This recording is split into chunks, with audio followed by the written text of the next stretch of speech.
নতুন ইতিহাসের সৃষ্টি হয়েছে জুলাই ঘোষণাপত্র প্রদানের মাধ্যমে।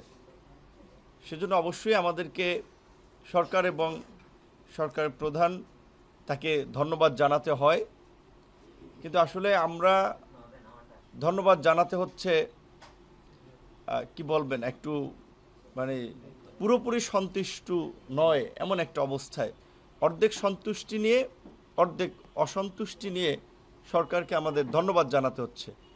কারণ যেহেতু আমরা শুরু থেকেই বলে আসছি, এই গণ অভ্যুত্থানের মধ্যে দিয়ে গঠিত অন্তর্বর্তীকালীন সরকার আমাদের সকলের সরকার। এই সরকারের ব্যর্থতা মানে আমাদের সকলের ব্যর্থতা। এই সরকারের ব্যর্থতা মানে দেশ আর একটা নতুন সংকটে পতিত হওয়া। সেই জায়গা থেকে আমরা সরকারকে ওন করেছি, ধারণ করেছি, কিন্তু প্রকৃত অর্থে আমরা সরকারকে যতটা ধারণ করেছি সরকার আমাদেরকে ততটা ধারণ করে নাই। সরকার শুধু ধারণ করেছে এনসিপিকে, যেই কারণে সমস্ত কর্মকাণ্ডে দেখবেন এনসিপির একটা প্রাধান্য, সদ্য নতুন দল গঠিত দল। এমনকি এই যে ঐতিহাসিক জুলাই ঘোষণাপত্র দেওয়া হলো, ভাই ইতিহাস টেনে গালগপ্প অনেক করা যায়, কিন্তু যে কোনো একটা বিষয়ে আপনাকে টু দ্য পয়েন্টে আসতে হয়, সামারিতে আসতে হয়। আমরা এই যে 10-15 মিনিট 5-7 মিনিট কথা বলি, টেলিভিশন যখন একটা নিউজ করে তখন কিন্তু কাট করে 1 থেকে 1.5 মিনিট বা 30 সেকেন্ড 50 সেকেন্ডের মূল বক্তব্যটাকে কাট করে, বিকজ প্রত্যেকটা জিনিসের একটা জিস্ট থাকে। তো এই গণ অভ্যুত্থানের জিস্ট, এই গণ অভ্যুত্থানের মূল মন্ত্র, এই গণ অভ্যুত্থানের মূল প্রেক্ষাপট ছিল 2018 সালের কোটা সংস্কার আন্দোলন। যেই আন্দোলনকে কেন্দ্র করেই, যেই আন্দোলনের মধ্যেই গড়ে উঠেছিল আমাদের ছোট ভাই বন্ধুদের, কিশোর বন্ধুদের নিরাপদ সড়ক আন্দোলন। এবং এই কোটা সংস্কার আন্দোলন এবং নিরাপদ সড়ক আন্দোলনের ধারাবাহিকতায় আমরা তরুণ প্রজন্মকে নিয়ে এই প্রথাগত রাজনীতির বাইরে আমরা সংগ্রাম চালিয়ে গেছি, এবং সেই সংগ্রাম থেকেই জন্ম নিয়েছে ছাত্র যুব শ্রমিক অধিকার পরিষদ, গণ অধিকার পরিষদ। এবং 2024-এ যেই আন্দোলন শুরু হয়েছে, আমাদের সাধারণ সম্পাদক যেটি বলেছেন, এই ধরনের একটি মিথ্যাচার, এই ধরনের একটি বিকৃত ইতিহাস জুলাইয়ের ঘোষণাপত্রে থাকবে, এটা আমরা প্রত্যাশা করি নাই। যে জুলাইয়ের আন্দোলন নাকি শুরু হয়েছে দুর্নীতি বিরোধী এবং কোটা বৈষম্যের বিরুদ্ধে। কিসের দুর্নীতির বিরুদ্ধে? কোথায় আন্দোলন শুরু হয়েছে? এই আন্দোলনের মধ্যে কোথাও লেখা ছিল, পরিষ্কারভাবে ব্যানারে লেখা ছিল 2018 সালের পরিপত্র পুনর্বহালের দাবিতে, পরিষ্কারভাবেই বলা ছিল পুনর্বহালের দাবিতে, ব্যানারটা ছিল বৈষম্য বিরোধী আন্দোলন। কাজী এই ধরনের উচ্চ শিক্ষিত লোক, জ্ঞানীগুণী লোকেরা একটা খসড়া আপনার দিবেন, সেই খসড়ায় একটা ডাহা মিথ্যা কথা থাকবে, এটা আমরা প্রত্যাশা করেছিলাম। এই জন্য বলেছি মন গড়া ইতিহাস লেখা যায় না। আওয়ামী লীগ 71-এর যে ন্যারেটিভ বিনির্মাণ করার চেষ্টা করেছে, আমরা দেখেছি এই জুলাই গণ অভ্যুত্থান নিয়ে একটি গোষ্ঠী, তাদের মন গড়া একটা ইতিহাস বিনির্মাণ করার চেষ্টা করা হয়েছে।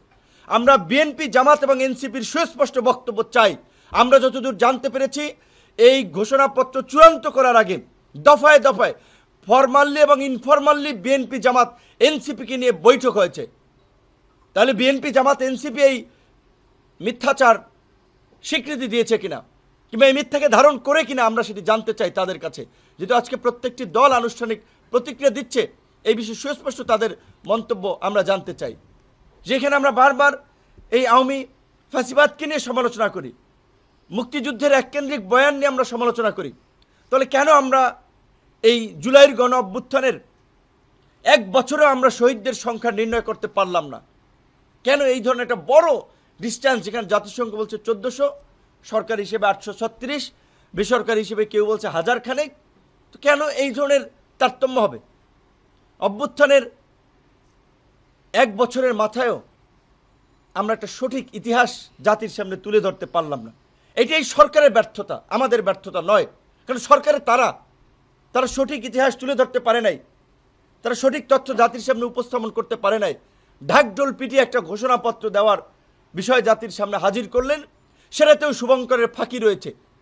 এইখানে বলা হয়েছে যে পরবর্তী নির্বাচিত সরকারের সংস্কারকৃত সংবিধান, তো তাহলে পরবর্তী নির্বাচিত সরকারের সংস্কারকৃত সংবিধানে যদি এটি অন্তর্ভুক্ত থাকে, পরবর্তী যদি সরকারি ডিসিশন নেয়, তাহলে এই আপনার জাতীয় ঐক্যমত্য কমিশনের নামে এই তামাশার কি দরকার ছিল? তামাশার তো কোনো দরকার নাই। আমরা প্রায় 2 মাস সমস্ত কর্মকাণ্ড বাদ দিয়ে পরিবারকে বঞ্চিত করে এইখানে মানে ওই যে অফিসের মতো আপনার সকাল 11টায় আলোচনা শুরু হয়েছে, বিকাল 5টা, এবং শেষ দিকে আপনারা দেখেছেন 10টা 11টার দিকে আপনার আলোচনা শেষ হয়েছে। আমরা বারবার বলেছিলাম যেই সংস্কারগুলো নির্বাচনের আগে আইনি ভিত্তি এবং বৈধতা দেওয়া যায় সেগুলোকে বৈধতা এবং আইনি ভিত্তি দিতে হবে, এবং এই জুলাই সনদের ভিত্তিতে আগামীর বাংলাদেশ পরিচালিত হবে। যেই জুলাই সনদের কথা ঘোষণাপত্রে উদ্ধৃত থাকবে, কিন্তু ঘোষণাপত্রে জুলাই সনদের কথা উল্লেখ নাই।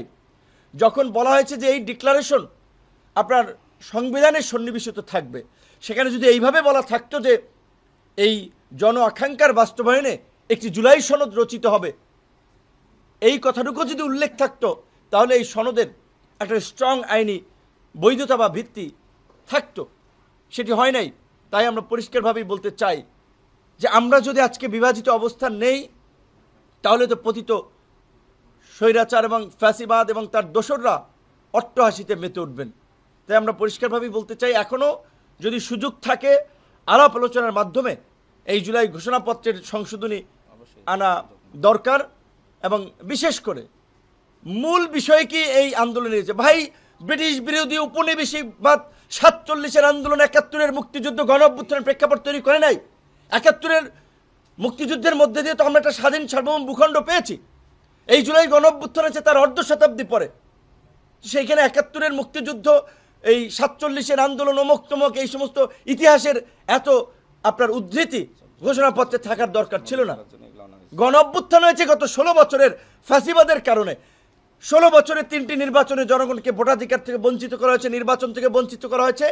16 বছরে একদলীয় শাসন কায়েম করার জন্য ধারাবাহিকভাবে যে ঘটনাগুলো ঘটেছে, এই সামরিক বাহিনীকে পঙ্গু করার জন্য পিলখানা হত্যাকাণ্ড, আলেম ওলামাদেরকে এই হত্যা করার জন্য শাপলা চত্বরের ঘটনা, এবং এর মধ্যে মোদি বিরোধী আন্দোলন, প্রাইভেট বিশ্ববিদ্যালয়ের শিক্ষার্থীদের আন্দোলন, এবং সবচেয়ে মোমেন্টাম তৈরি করেছে কোটা সংস্কার আন্দোলন এবং নিরাপদ সড়ক আন্দোলন। মূল ঘটনাকে এড়িয়ে একটা অস্পষ্ট ইতিহাস কার স্বার্থে উপস্থাপন করা হয়েছে, কারা এর সাথে জড়িত ছিল, আমরা সেটা জানতে চাই। তারা প্রতারণা করেছে জাতির সঙ্গে, আমাদের সঙ্গে প্রতারণা করেছে। আমরা 15 দিনের 20 দিনের আন্দোলনের মিডিয়া কভারেজে নেতা হই নাই, হঠাৎ করে নেতা গজে উঠি নাই।